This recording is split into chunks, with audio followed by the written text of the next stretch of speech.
Hello, everybody. I want to welcome you to another episode of Compass Games Live. We've hit 80 episodes. I don't know how long that covers, to be honest. Haven't done any math in a while, so I've been too busy wearing many hats with Consum World Expo coming up about a week from now. So things are getting a little crazy here in Texas for me, as I got a lot going on. But it's great to have you here, and thank you so much for joining us. Compass Games Live, as you know, is we're going to do some updates from Compass, as we always do. We'll have Brittany joining us later as well. Looking forward to doing that. And what we're going to do a little bit different this time, because we have some time zone differences, some schedule differences, which is perfectly not a problem at all. We're going to change things up for tonight. So if anybody comes in late, shame on them, because they're going to miss the live portion of our pre-order game announcement. We're actually going to start hot out of the gate today, again, just to facilitate schedules. And without further ado, I'd like to introduce to everybody our VIP guest for this evening is Brian Train. Brian, how you doing tonight? Hi, John. How you doing? I'm doing very well. It's very pleasant out here on the left coast in southern BC, in Canada, and yes, we're going to talk about a new game.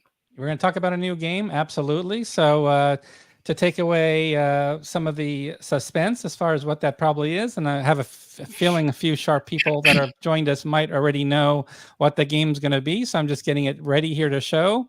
So let's go ahead and do that. So here we go. We have the game Brief Border Wars 2. So obviously that means there was a Brief Borders War original number 1. And I'm excited to talk to you today. We're going to spend about 20 minutes together tonight.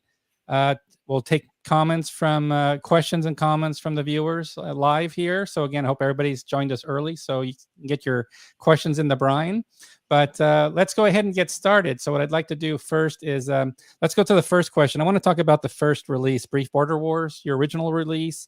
And I want to just find out, give us the background of how you came upon that idea for a quad game and the design approach you took for the first release of several years ago, Brief Border Wars. Okay. Well, first of all, the fanfare. That's right. All right. I'm not allowed to have a bugle in my office.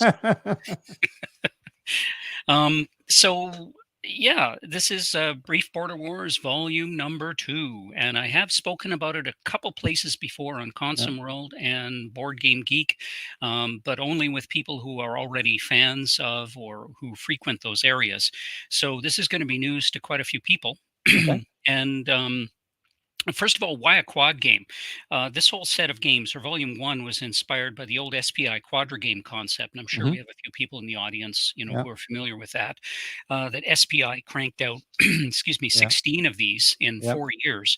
And they, that makes 64 games on 64 different campaigns.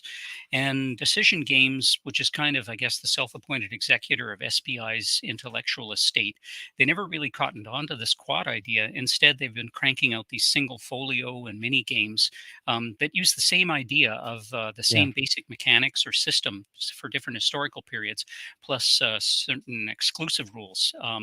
But anyway, I see even Compass Games, you guys picked up on this idea Yeah. after Brief Border Wars with an East Front Battle Squad. I can't remember the name of the designer right now, but it was the same idea. There's like a basic game system, and then you've got 4 battles that each are a little bit different in their way. Yeah, absolutely. Yeah. And it really came from your the idea game gained a lot of momentum from Brief Border Wars because the feedback was very clear to us.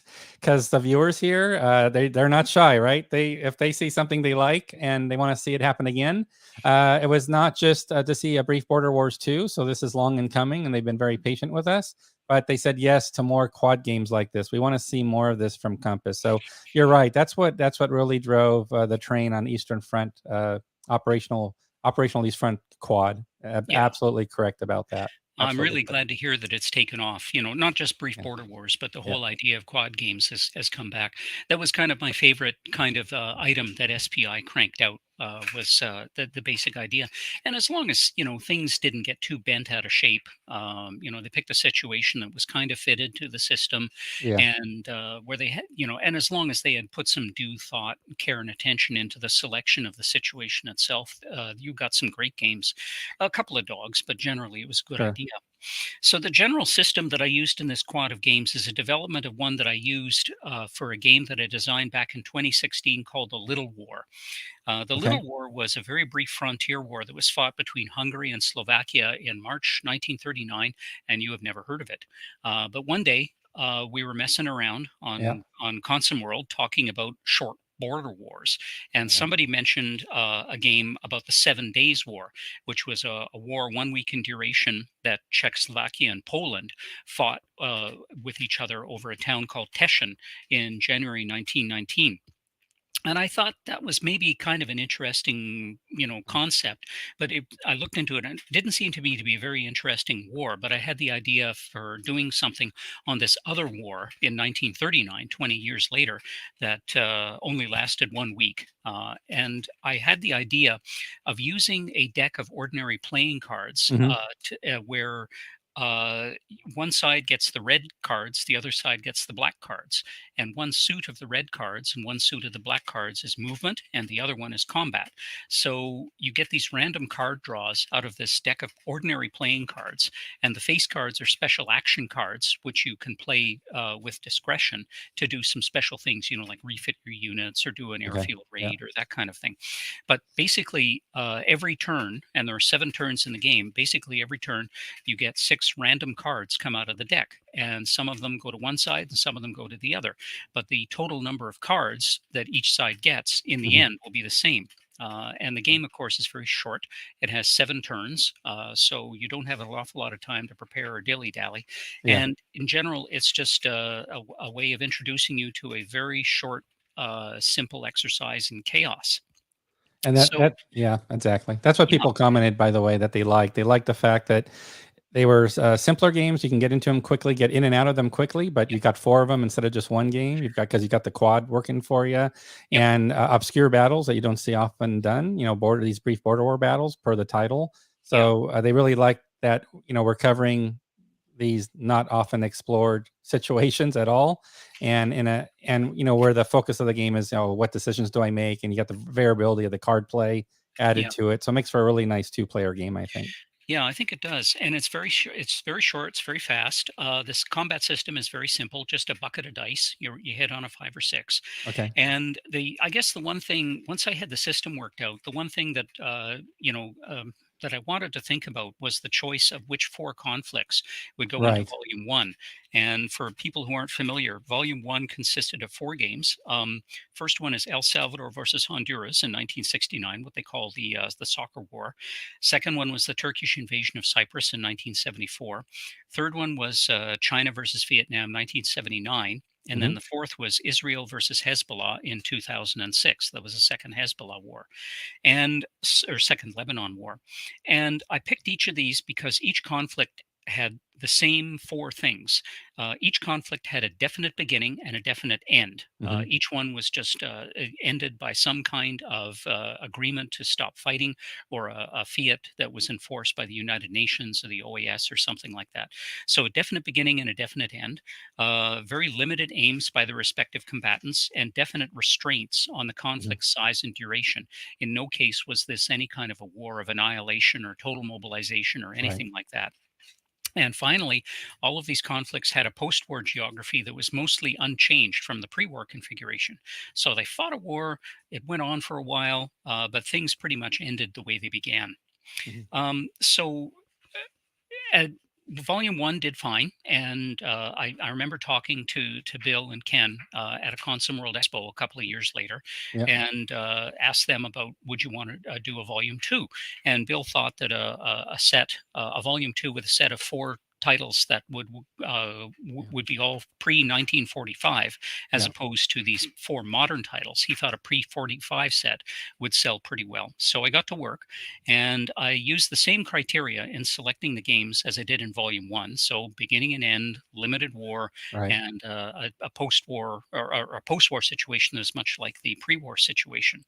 And so the 4 games that we have are the Second Balkan War of 1912, Yep. the Teschen Seven-Day War of 1919.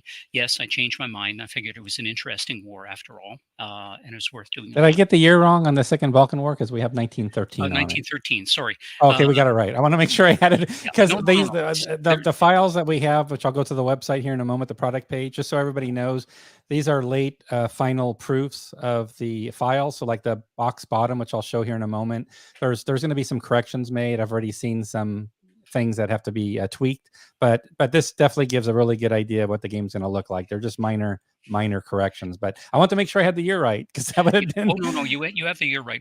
okay. You're right though, John. We're down to the point of picking out little typos and things like that. So there are no historical errors.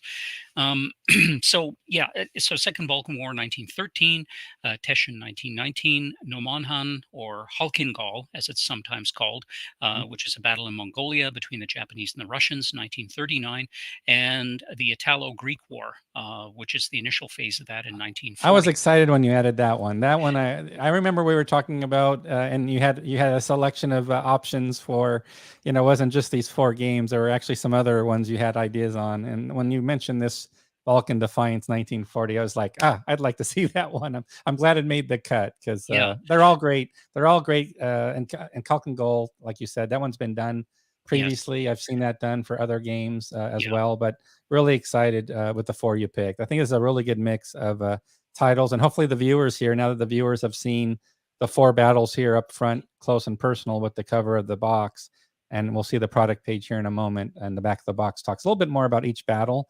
Yeah. But I thought it would be boring. Like if I show the, I'll just go here now just to give you an example. Then we'll segue about the battles themselves. But here's the game on our, so it's now available for pay later only. So this is what we're doing now for all the new pre-order announcements we've been doing week to week lately. We only offer pay laters right now because the game's not going to be shipping this year. We're going to wait till the catalog goes out first, and then at some point, once the catalog hits, Bill's going to decide when to flip the switch to say, hey, if you want to pay now as an option, I'll add it. But right now, it's just a pledge, just to say, yeah, when the game's ready to ship, go ahead and charge me. That's what Yeah. we're just doing for now. That's an And again, important thing for yeah, everybody to remember. There's no 500 trigger or 700 trigger or whatever, right. like you have with the P system with GMT. First of all, it's up to Bill to decide when to pull the trigger because he's the man with his finger on the trigger. But if you don't indicate an interest, if you don't pledge, it's not going to be published, and then poof, no one can have it. So, Yeah, we sign don't up. have to. Yeah, so we don't. That's the good news. I think it's good. We don't have to worry about that. So Bill decides up front with the designer agreement. Once he enters into agreement with you, Brian, or any designer, that means we're going to publish. Pre-order is still important though, because as Bill's mentioned, it's getting a little trickier now. Like, how many games do I need to print? Hmm. And lately he's found cases where he shared this during the town hall a few times. He's had games where he had printed them already. Of course, they were ready for going to release, but the demand since the print order went in, like the initial pre-order run based on those that pre-ordered, it spiked. It started spiking. So he literally was placing a second print order for the same game that was yet to release for the first time. Yeah. He had to get ahead of the curve because he realized, this stock's not going to last Yeah. very long based on what I thought the number was going to be. So that No, number is important, that's a, hopefully for that's the a, gamer to save that's a, money, yeah. and for Bill as That's a well. good problem to have, actually, though. I mean, it's not like he's going to print up, volume two of Brief Border Wars and Yeah. have 3,000 copies stinking up his garage for years to come. So, Right. Yeah. yeah.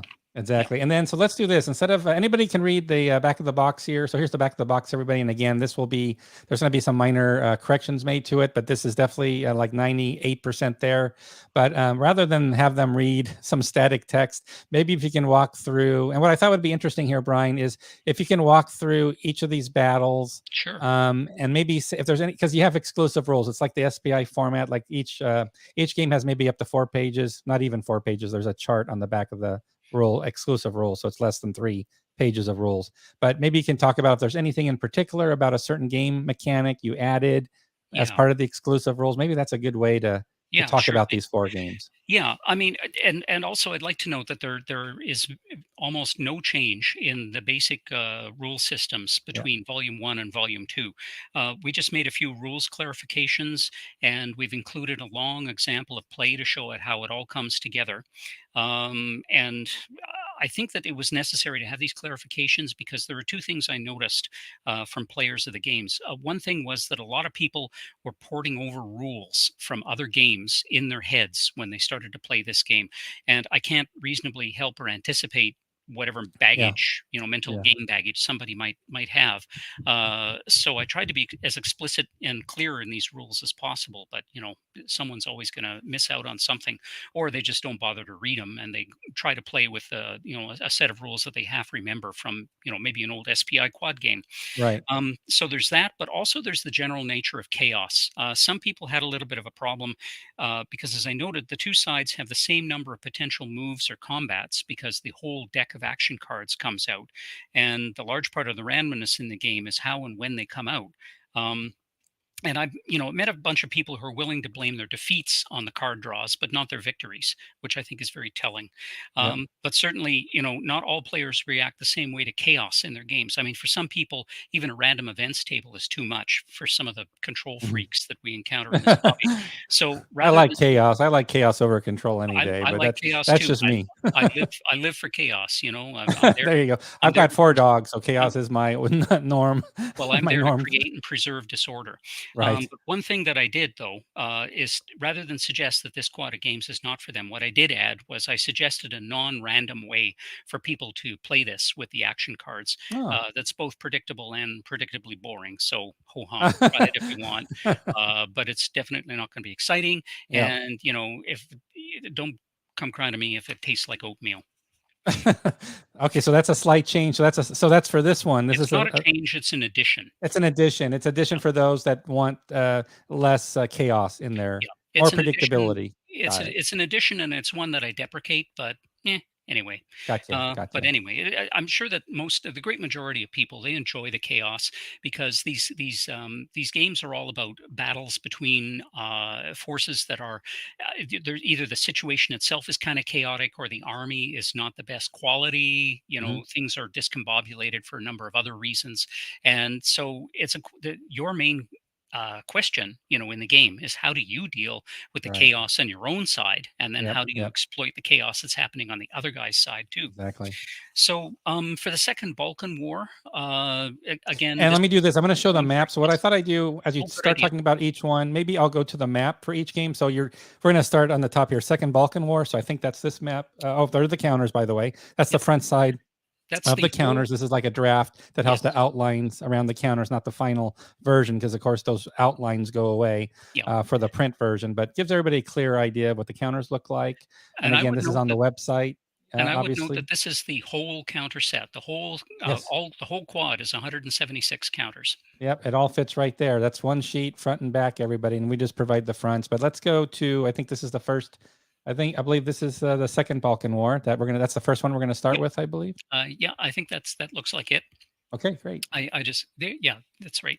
So the Second Balkan War came after the First Balkan War, and so what happened was Bulgaria decided to grab a bunch of territory just at the end of the First Balkan War because they thought they'd been shortchanged in the negotiations. So for several weeks in June, July 1913, they went on a quick offensive into Serbia and into Greece to try and grab up Mm. as much territory as they could Yep. because this was stuff that had only been recently been liberated from the Ottoman Empire, and they had the stronger army and they made some gains, but after a while their logistical problems and the very bad terrain slowed them down, and eventually Romania and the Ottoman Empire invaded Bulgaria from north and south because they had left their frontiers almost completely unguarded in order to push Okay. into Serbia, Yep. and that stopped the clock and it ended the game. So one special feature of this game that you don't see in the others in the quad is that you can use your special action cards with discretion for diplomatic overtures to other countries, like Austria, Hungary, or Germany, or Oh, Russia, okay. whichever, Yeah. in order to try and get them on side. And there's a mixture of short and long-term payoffs that you can get, and it's up to you how many of these special action cards you want to use doing that, because you only get 6 for the whole game. But it's one way to get victory points in the game without seizing territory. So that's nice. So I guess that's a. So I guess to recap, that's more of a political influence type. Yes.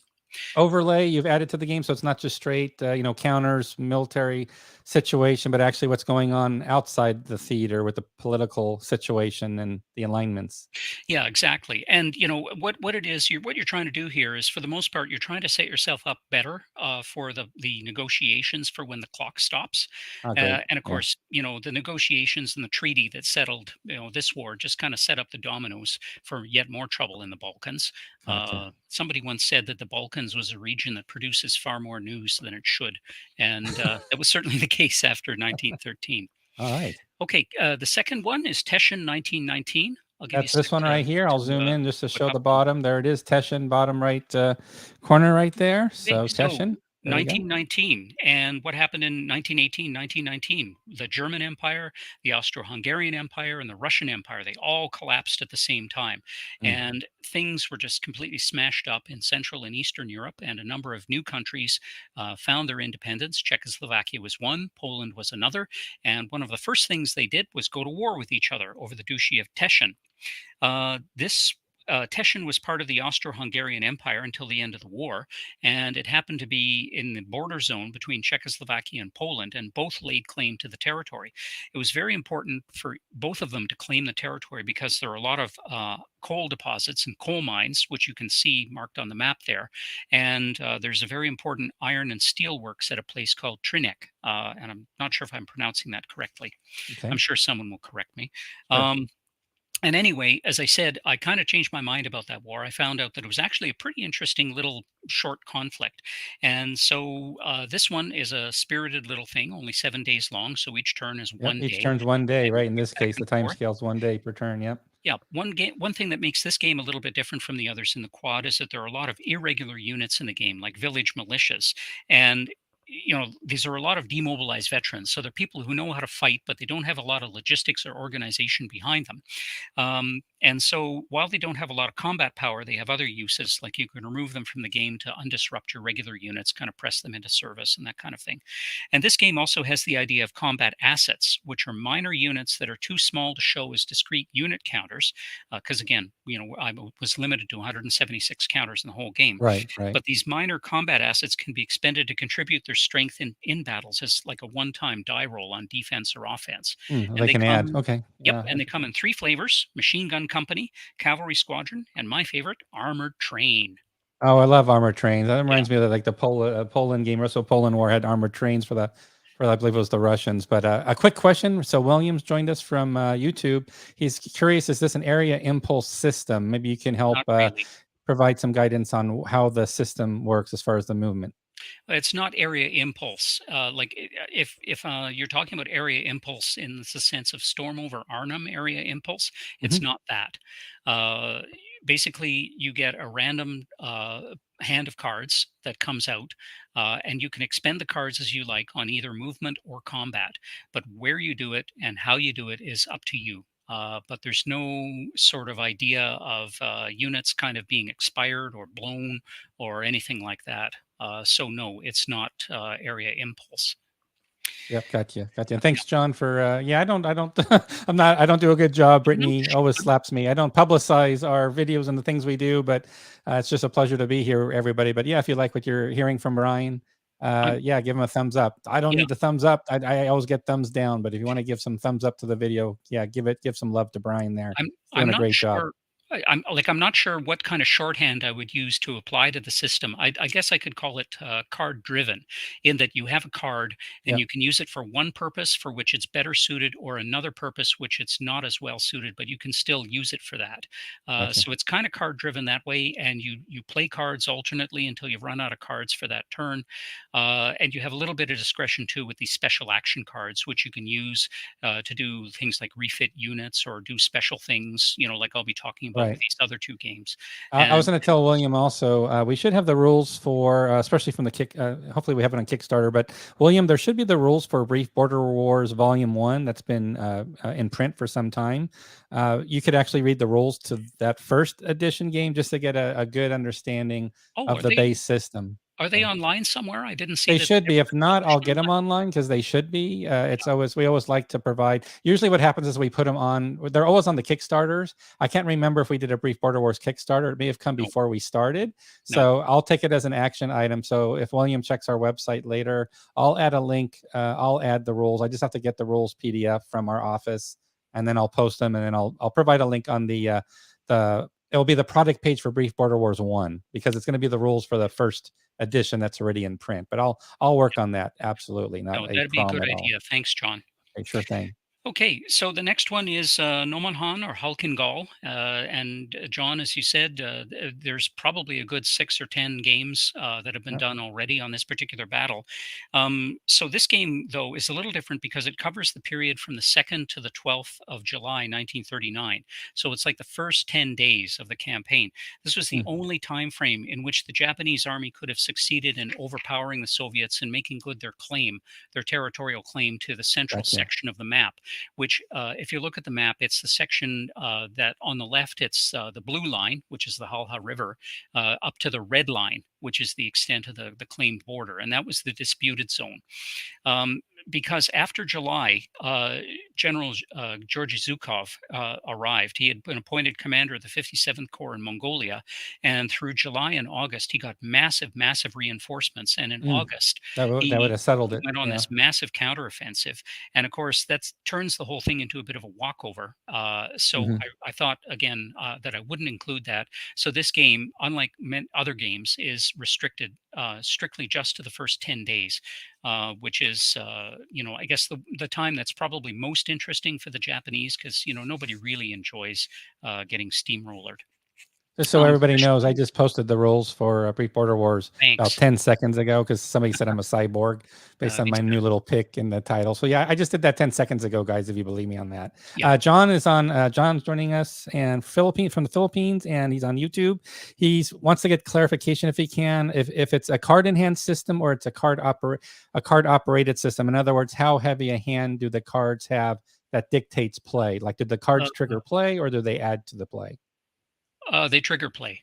They trigger play, so it is a Yeah. more card operated Yeah. uh, I'm game. sorry, I don't have more time to talk about the bones of the system itself, but basically, when you draw a card, it has a movement value and a combat value.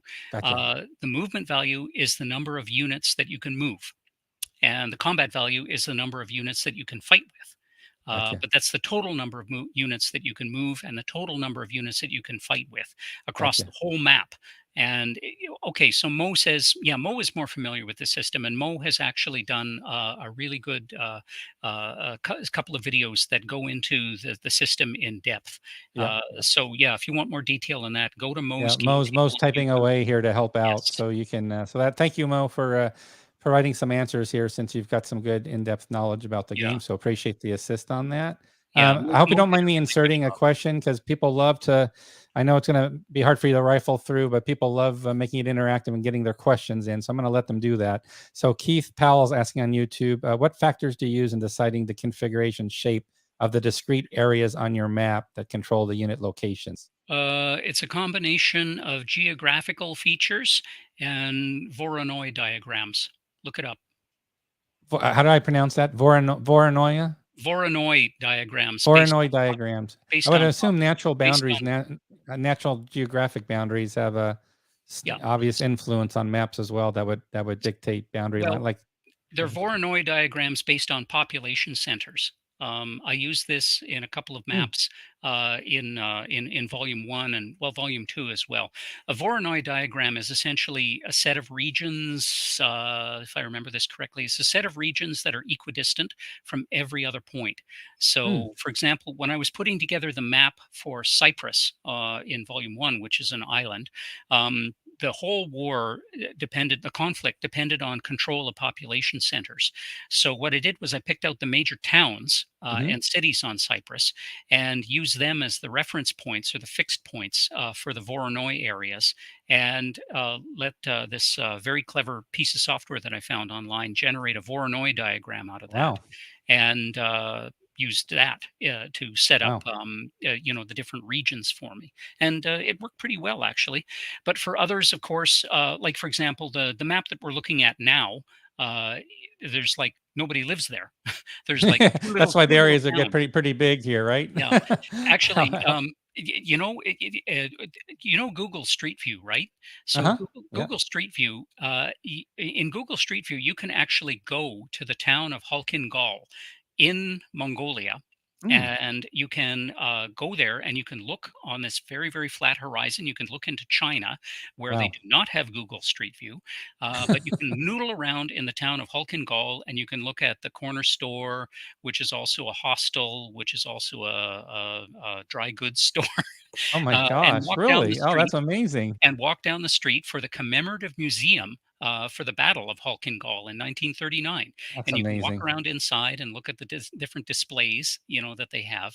That's But then you amazing. walk outside again and you look at this absolutely flat piece of prairie, and you wonder just what the hell they were fighting about, Well, because bonus point to yeah, Keith for this question because that was a great answer, Brian. That was yeah, really interesting. So thank you, Keith, for an excellent question based on Brian's response there. That is very, very cool, as Mo says. Yep, yep. pretty darn cool. And somebody's looking up already the term. So thank Yes, you yeah, for Keith that. has it spelled correctly, Voronoi, Voronoi. Awesome. So yeah, and so the special things, special features in the Nomonhan game are artillery units, Soviet barrages because they had more artillery and they used it better, but it's balanced because the Japanese can do night attacks, which is a special little trick that they can pull.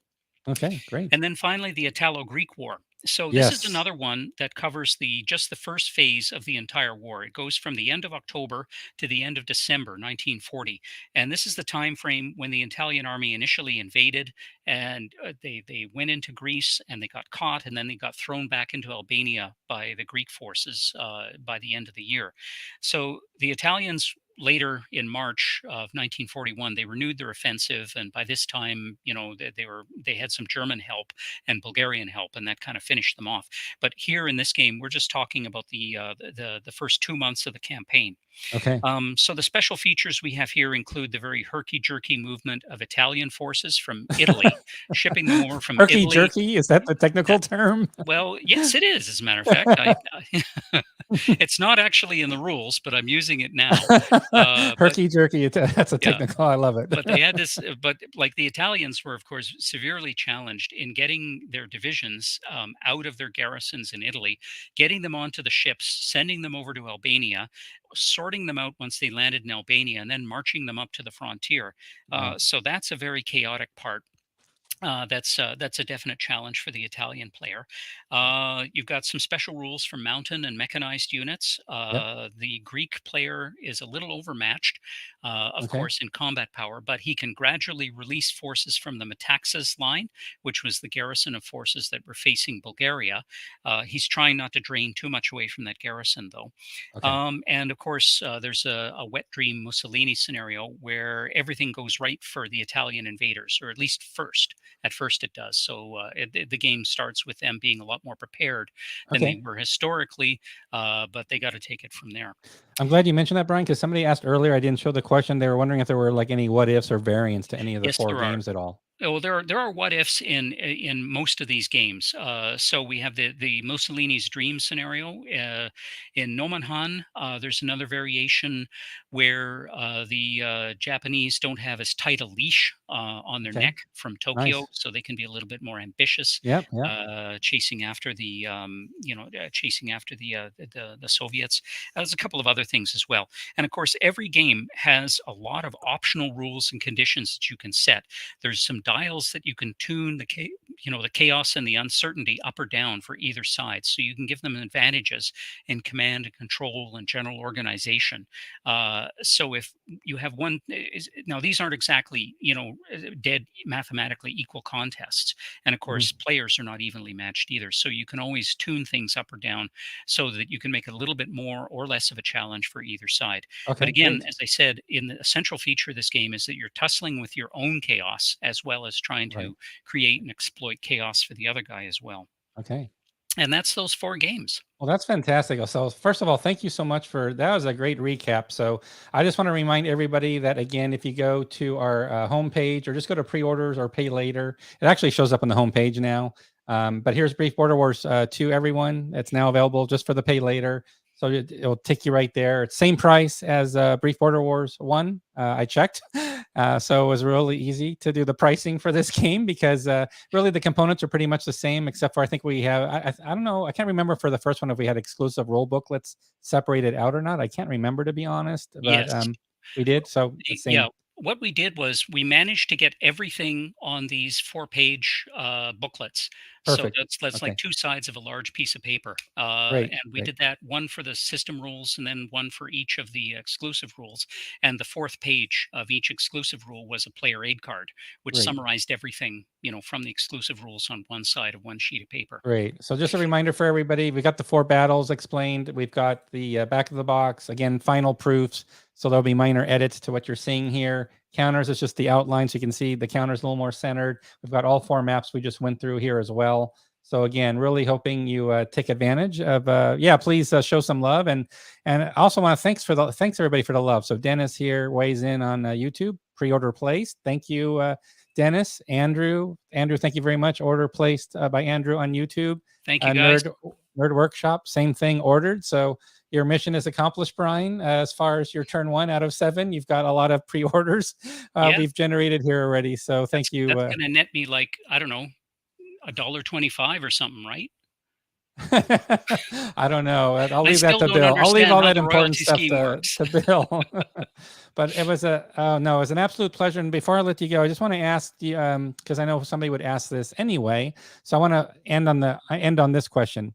Are you considering anything for a third potential volume in the series down the road, or is there other design efforts that are being considered for Compass Games for the future Right. in Well, general? as I said, Bill thought that a pre-1945 volume set of titles would sell, and we'll see about that. Well, I mean, we got Okay. some customers already, which is great. Yep. Yep. But if people aren't sick of these things eventually, and that includes me, I would like to do a volume 3, and I've done some thinking about the titles I would put in a volume 3. I would want them all to be modern titles again, though, like 1965 or later. I saw some comments earlier about people wanted an ancient period or Yeah, things ancient like that. period was mentioned No, earlier, Paul, different periods. no, Yeah, Paul, just I'm that not it's going that to do quad concept ancients. again. Yeah, quad concept again. And I don't know, does that work, ancients at your scale? I guess it could. I'm I so used to ancients being tactical, but I know they're strategic level The thing ancients. Yeah. is the thing is I think you'd be hard put to find very short border wars that, in ancient times that would fit up to Yeah. something like Yeah. this. And there have been so many ancients games with so many different ancient systems. You could do an awful lot. I mean, somebody downstream from that mentioned press tags. That's another Yes. brilliant idea that Yep. that SPI had, and it was a great idea too. No, I generally stick to anything after 1900, and I prefer doing titles after Okay. 1950. Okay. Like modern and contemporary and future things. So if I were to do volume 3, everything would be post 1965 at least. Or even contemporary. There's a lot of stuff that you could work on. So I thought about them. I picked out a tentative 4, but I haven't done the research in earnest yet because I'm working on 4 or 5 other things right now. Anyway, Yeah. COVID has just thrown a wrench into so many of my projects, Oh, and I'm sorry to from hear that. design to testing to Yeah. production. Yeah. And I'd like to get past that before I start taking on any really new work. Yeah, we got sci-fi, we got modern, we got the ancients. One thing Brittany mentioned, she'll be joining us here in a moment, is this is very true, and it doesn't have to be established designer either. I mean, there's a lot of designers out there. I know somebody's done something with Gregory Smith's system. So if somebody is really loves Brian's system here that's been outlaid, and you want to apply it to different periods that Brian is simply not going to be interested in doing, why not take advantage of the chassis, the system chassis that Brian has, and just work? He would be the series designer credit, and you could do your own design based on the Yeah. system for something Brian's not going to ever do. So absolutely, And absolutely. it is polite to name check your inspirations. I mean, this is a small hobby. It's a Yep. congenial and collegial hobby, and let's keep it that way. If somebody inspires you, gives you a good Yep. idea, Yep. name check, acknowledge your intellectual debts. Because if you don't, you have no soul, and you will perish in the flames. There you go. Well, I think that's where we end on that note. So that was perfect. So thank you so much for giving us such a wonderful overview of. What was the I last like how you thing put what that. was the That was last thing great. Brian said? "You will perish in the You flames." will perish. That's how we work. Perish or publish, right? So there you go. I love it. So here we are. We're publishing Brief Border Wars 2, everybody. We'll be getting the word out over the next week or two. Please give it some consideration. Of course, it's nothing new because you've got Brief Border Wars, the original, already out there in the market, and you can learn from others and hear what they have to say about it. I say listen to the customers out there. That's the key of what they like, and they love the system from all I've seen, and they wanted more, and here it is. Here's the more. Here's the answer to that request. And as Paul Walker says, yeah, Brian's on fire here. So you've lit the fire. Maybe that's more of an ancients thing with the fire, I guess. But well, that's all right. And thank you for joining. Thanks everybody for joining on the pre-order segment. As I mentioned, we wanted to start with Brian because he was gracious enough to join us at the top of the broadcast from his workplace, as you can see from the image there. And we want to give Brian a chance to get home, obviously to enjoy the weather there on the left coast. So awesome job, Brian. I know it's been about 2 years. I think we last did Brief Border Wars, the original, when it was just coming out. And I'm glad we could finally get together and get this done for Brief Border Wars 2. And it's going to be going to the printers very soon, which is the great news. So thank you so much again, Brian. Excellent. That's great news. Thank you so much, John. Thanks, everyone, for coming in. Thank you for pre-orders. Thanks for your questions and tuning in. Thank you so much. Thank you so much. Take care, Brian. Have a good one. Bye-bye. So, Brittany, what did you think of that? What did you think of Brian's little foray to make people happy? Everybody's been beating us up, saying, where the heck is the next Brief Border Wars 2? He started 2 years ago. Where is it? It's been a pretty common thing. I don't know how I'm going to follow up the fire and brimstone, though. Yeah, that was a well put, I thought. Yeah, fire and brimstone, or I say, or publish or perish, as he put it. So let's do this. Let's look at the schedule really quickly, which, to be honest, I do have to update. I have my hands full. So I will talk through, I'll talk through this and then you'll see it in the newsletter because we'll go through the newsletter for everybody. But you'll see it here if I show the release schedule. It is a little, needs a little bit of a refresh. So obviously Brothers at War 1862 is shown as the most recent release. And then as you'll see in the newsletter shortly, actually Pacific Tide second printing is now landing at people's doorsteps. I saw some posts on social media in the last 48 hours of it just now literally landing. And again, Pacific Tide second printing, second edition rather, it does have the mounted game map to it as well, which is a nice touch.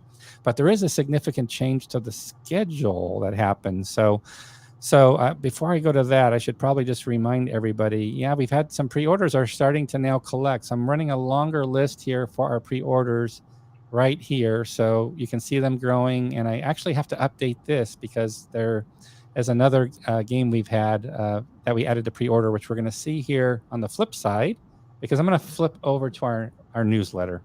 This went out today, everybody. And this was actually not our most recent pre-order.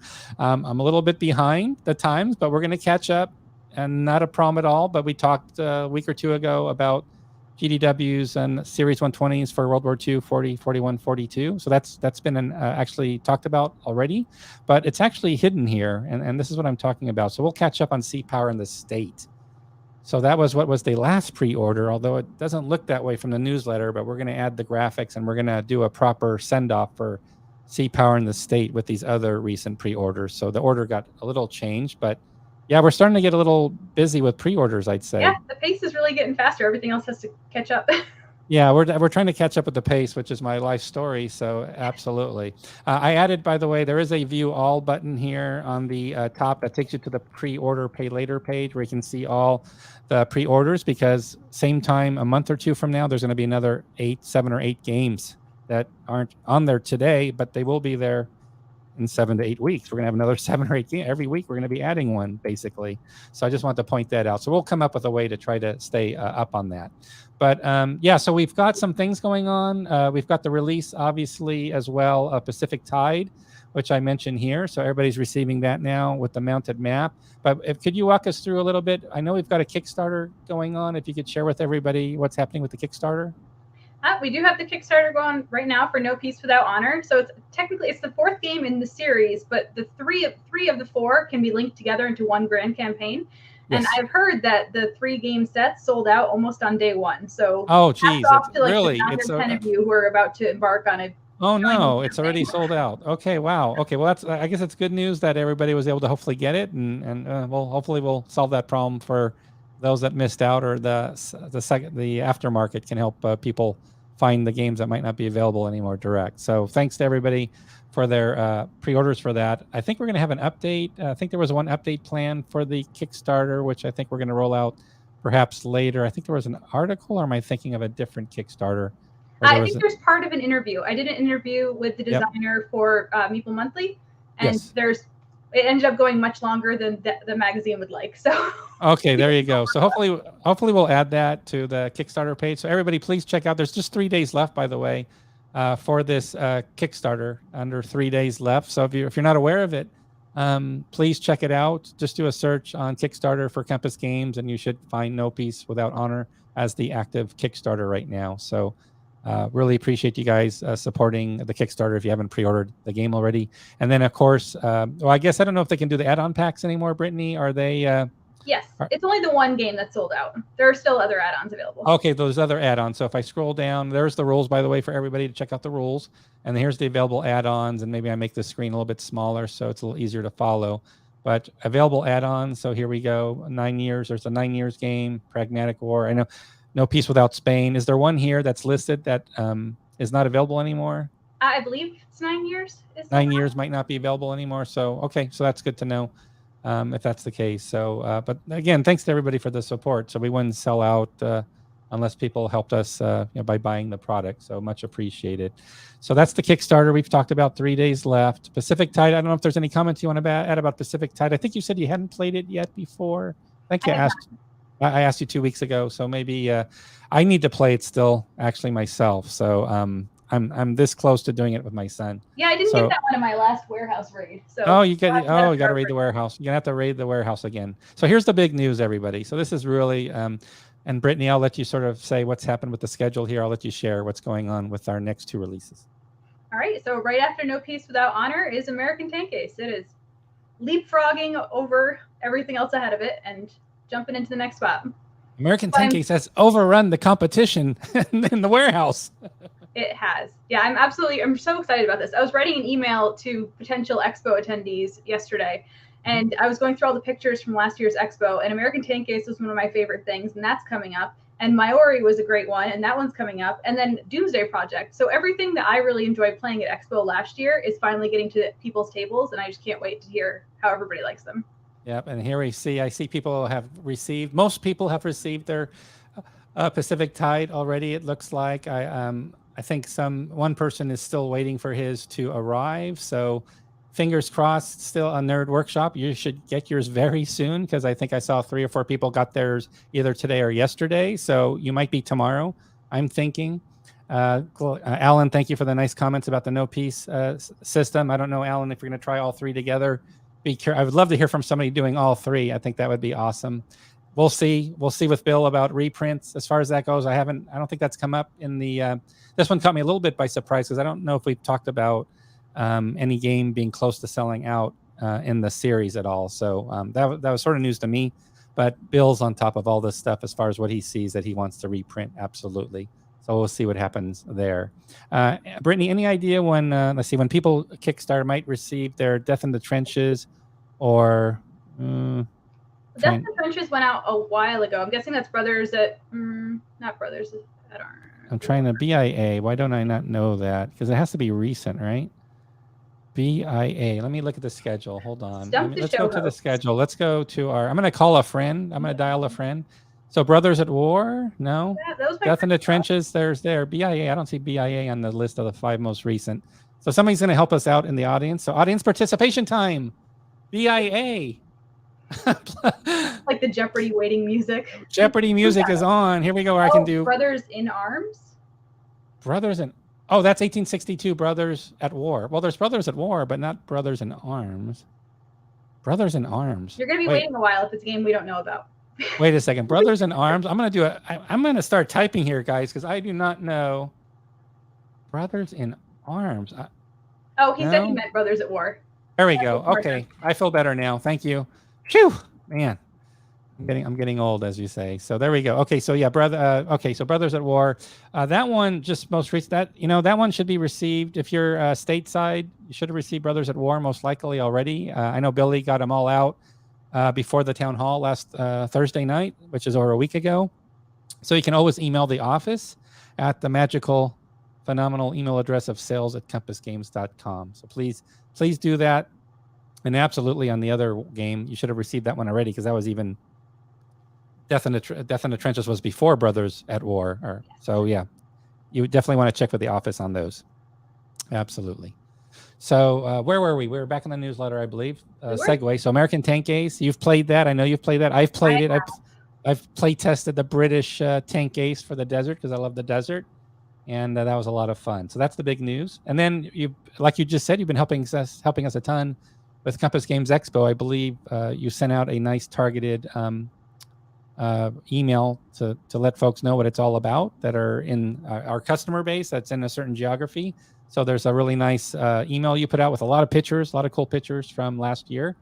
Lots of cool pictures and the teaser for Greg's prize for this year's tournament. That's right, for his his gladiator, Blood in the Sand or whatever we're going to call it, the nice sword. I saw that. That was very cool. And also, we've had about 10 new registrations in the last 72 hours, I'd say. Awesome. So, and then with your email going out I think it was this morning, we've had at least five so far. So we're about 60. We're at about 60 attendees. And I think 2 weeks ago, we were around 45, 46, 47.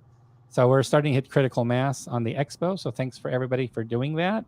And again, Brittany's working really hard and we're working on the program and we'll definitely be talking more about expo as we get closer. Broadcast we're doing right now. Of course, there's the town hall from last week. Definitely check that out. I think we've got record views for Bill on his town hall appearance last week. It was a good one. It was a blockbuster hit. That was a blockbuster hit, over 1,000 views, which we don't typically do. So thanks to everybody that watched it. And Paper War subscription. Okay, here's some news I want to share with everybody. This is pretty cool. So hat tip to Mo's Game Table, Maurice Fitzgerald. Voila. I should have had him on tonight. I don't know what's wrong with me. Mo, you can get on here if you, because I know you have the invite. You're a team player here. So Mo, you can jump on here if you want. So I'm going to skip that for now and see if Mo wants to join. But yeah, we've got some things going on. So we'll talk about recent game releases, see if Mo's still around to join us live for the broadcast tonight. See if he's just moved. So I don't know if his office is set up yet. So I'll wait for the comment from him. But the recent game releases, again, you should have definitely received Brothers at War already. If you haven't received it, that again, we finished shipping it out unless there's a snag with the USPS. I know Billy got them all out last week. And of course, Death in the Trenches was before that. So that's where you want to email the office. That's your trigger point to email the definitely office. Go on Kickstarter and make sure you filled out the survey. Because if you forgot to fill out the survey, they don't know where to ship it to you. Ah, that's true. That's an excellent point. Because if you did do the Kickstarter as a pledge, we must have the address information through the survey to send it. So that is a very good tip. Thanks for doing that. Okay, and then Test of Faith, of course, by Adam Starkweather, very popular series. I've seen also some people playing it and posting pictures of it. I think I've also seen that on our Compass Games enthusiast group page, which is right here. And hat tip to the team at 2,300 members. They've added another 150 really quickly. It seems like it's growing faster as of late. Lots of new designers in there. Yeah. I've seen some new designers enter. Here's Masahiro, who's posting some playtest pictures of his game For the Motherland, which is actually, speaking of Mo, he's helping with the proofing and the final edits for that game. We're just wrapping it up to get it ready to give to the printers. We had a pause on that one. We had a stoppage on it, and we've picked it up again. So definitely check out, if you're on Facebook, you want to check out and join the enthusiast group, which is growing really well. And let's see, Mo probably is, and here's the Facebook group right here. So Mo, I don't think he's doing the Audible, so I'm gonna mention it for Mo, and he can chime in if he makes it. So we've had some really nice announcements here for Vassal. For those on Vassal, we had two pretty significant Vassal module releases that are now available, and we have the links here in the newsletter. The first is Combat Volume 2, which is the expansion for Combat, which goes all the way from D-Day to the end of the war, D-Day to V-Day. So that module is now available for Combat 2, again, on the Vassal site. And then also a very significant, because of the size, I can see how Vassal could come in very handy. They've now got the Third World War Designer Signature Edition, all 4 games from GDW that can link up That is now on Vassal. Thanks to Kevin Conway for that one. Also, thanks to Greg Amos, who did Combat Volume 2. But thanks to Kevin for doing that monster project as well. And there's a bonus. So what Kevin did was, besides just creating and designing the Vassal module for Third World War, he sort of anticipated it would get a lot of use right away. So there's a bonus here, as you can see. And what he's done is he's created a tutorial just about using the Vassal module for Third World War. So you can go on to YouTube and watch how he designed it. You'll get tips on how to use the Vassal module. So Kevin went over above and beyond by actually doing a dedicated tutorial on that. So thank you so much, Kevin Conway, for doing that. And then I believe, did I skip over it? The Learn to Play series is further down. So that's another announcement. So I think it's right here. So yes, we have another update here. So Learn to Play, we had one already for Kharkov, Enemy Action Kharkov, John Butterfield's game. The original was the 2-player game. And this is now the Soviet Solitaire second video. This is now focusing on Soviet Solitaire play, which is a separate game in the box. So definitely check it out. It's again hosted with the designer John Butterfield. Again, Mo, very busy Mo, during the house move and doing Learn to Plays and helping with the Vassal modules at the same time. So this just recently went up and is our most recent Learn to Play. So kudos and thank you, John Butterfield, for providing designer tutorials on the game to help people learn how to play it. And as a reminder, we have Compass Games on Discord. So if you drop by our link tree, you can also get access to Discord, but Linktree is a real easy way. You can get access to all the hot links, all the latest news. No Peace Without Honor has 3 days left. Pacific Tide's now shipping. World War II campaigns, that's going to get updated because we've had 2 new pre-orders since. So I'll be doing that. The latest newsletter, latest videos, it's all there. So definitely be sure to grab your mobile device using Linktree. You can scan it to join us. And yeah, I'm going to leave the rest to you, Brittany, because I'm out of breath and I've said too much already. So I'd like you to give any, I don't think there's a survey. I don't think there's a viewer poll for tonight. Not tonight. There is one news item that didn't make it into the newsletter, but if any of you are able to get your hands on this month's Meeple Monthly, Eric Fargo did a great article for Third World War. It's a variant aircraft system that kind of breaks all of the different units into squadrons. So it's 4 squadrons for each unit, and you can kind of do like partial strength.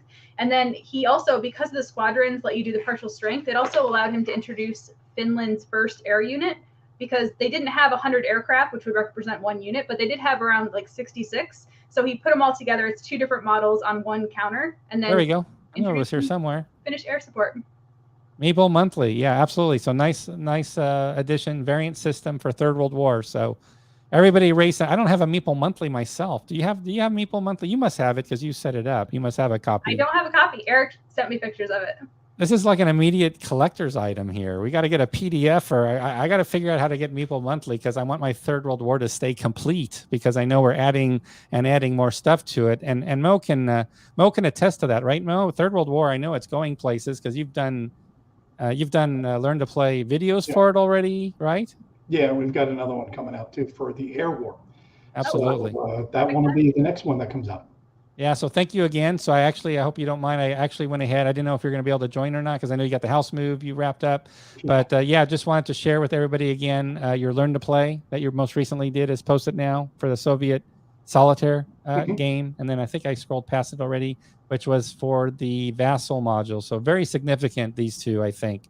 I think these two have a lot of interest for people, and hopefully they'll be really excited about this. And I think it's awesome. I don't know where did Kevin just get the idea in his own to do a tutorial on the Vassal module itself for Third World War, or did you guys?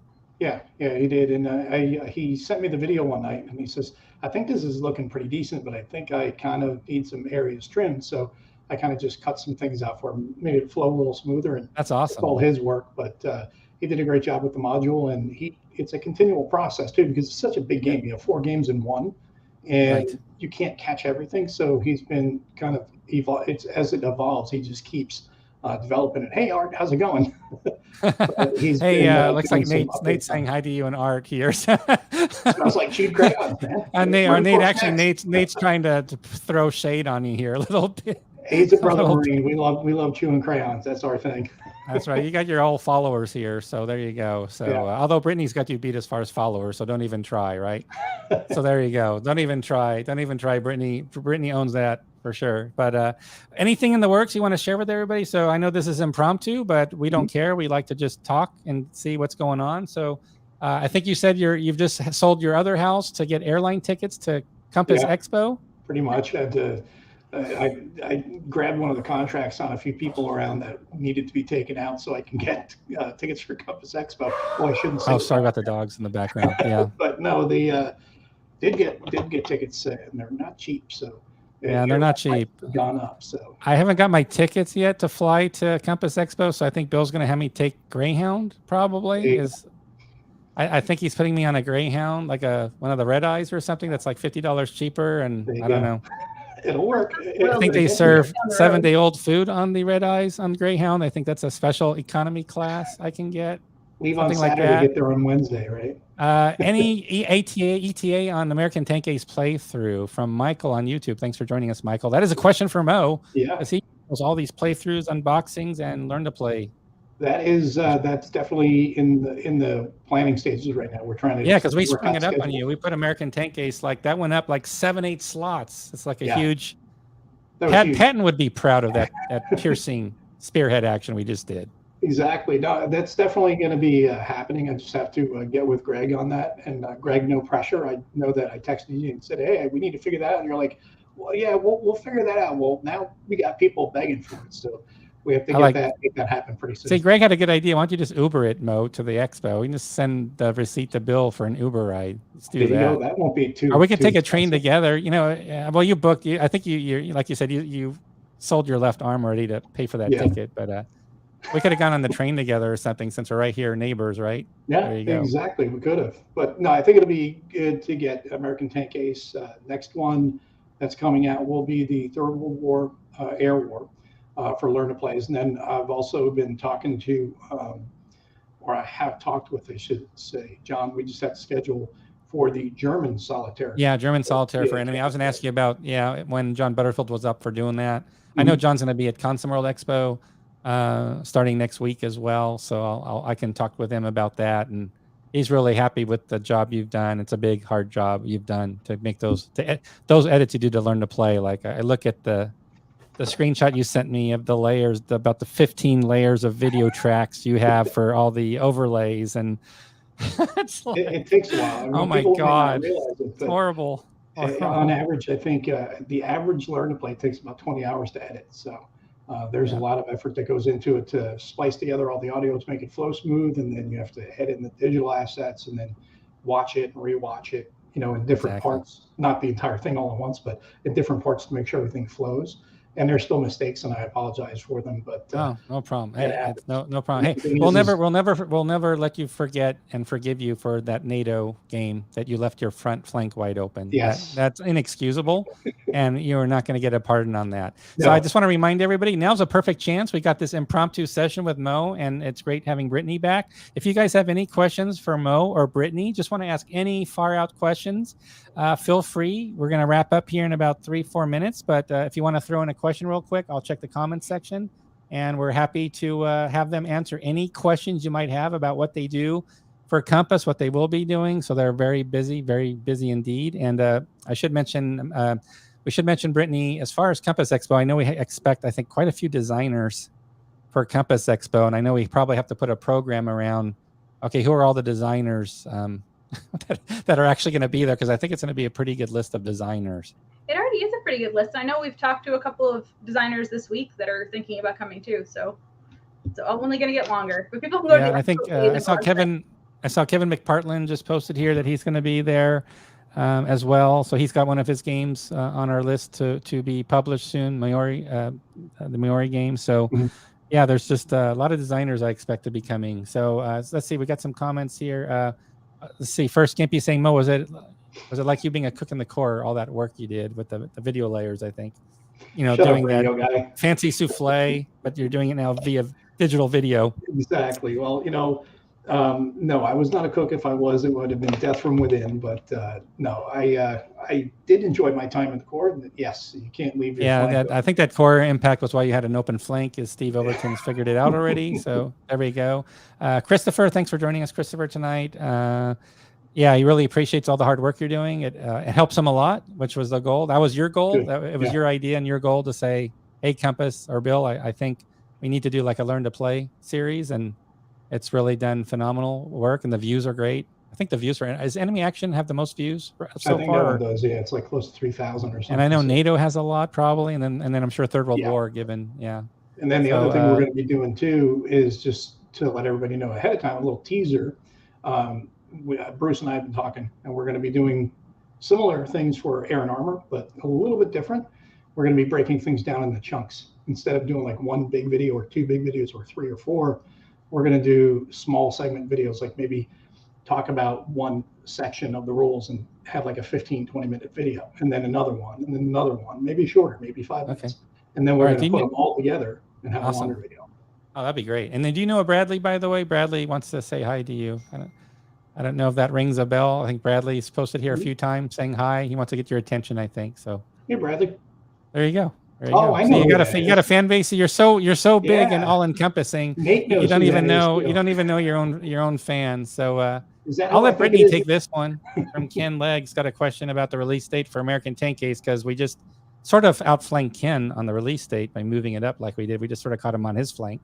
So, Brittany, what do you think? What's your prognostication on a potential release date?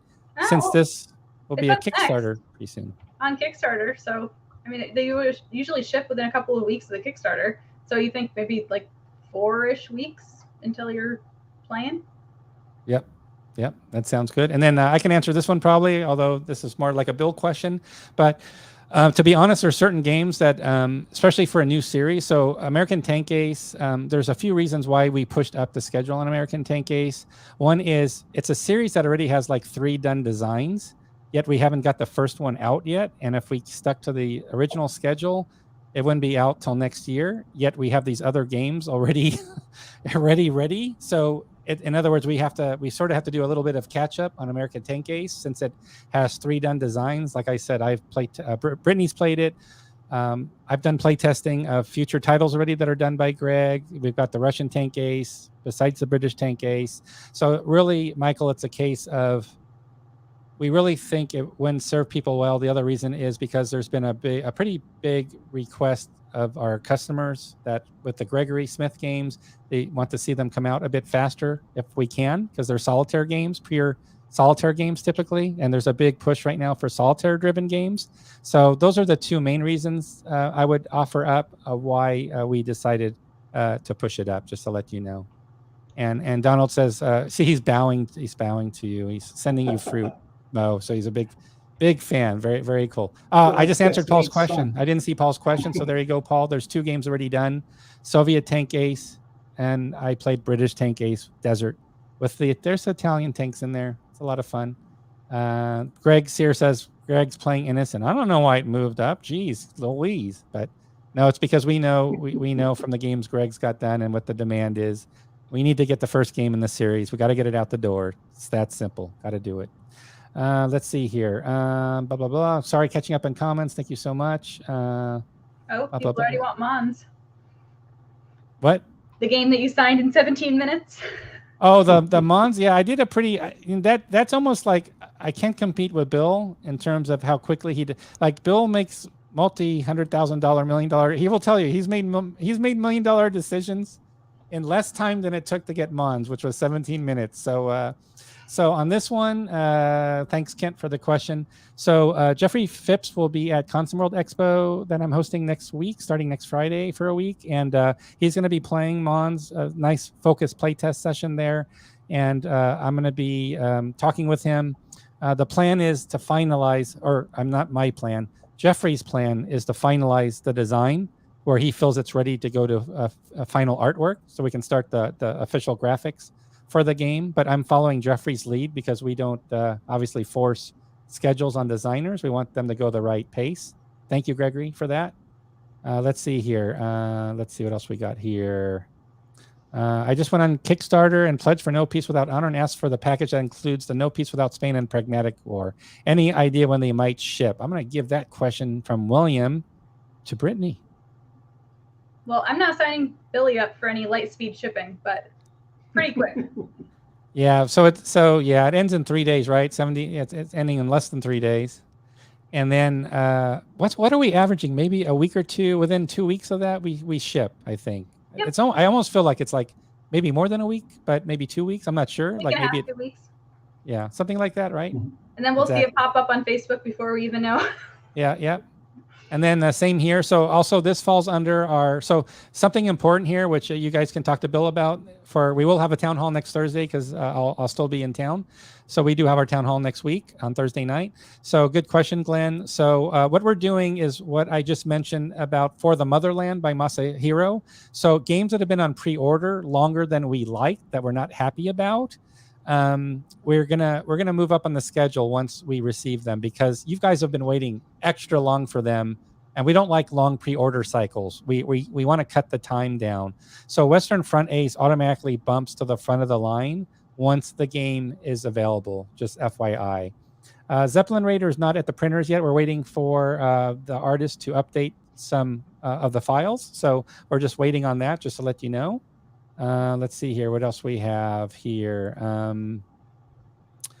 That's it. And hey, Donald, I'm so happy we could, guys, show a lot of love for Donald here.